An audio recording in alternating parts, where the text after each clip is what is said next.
Okay, so Mr. Case removed the frame of the door. It's over there, around the door there. And we have the raw opening. And he measured the top to the bottom and side to side to make sure the door is going to fit. And now we'll get the door ready to go in the hole. Okay, so there's the level that Mr. Case is using to level the door to make sure that the door is level so that it opens real nice. Nice swing on the door. And he's using these screws that the little ones came with the door, and I'm using these big ones to set it in. Yeah. With the screw gun again.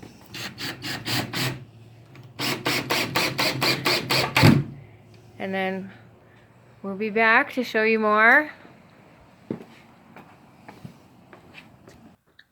Okay, so now the door is in place. We have some light coming through the top and the side, but that'll be taken care of with trim and insulation. And it's all level, everything's good. So we're 90% done.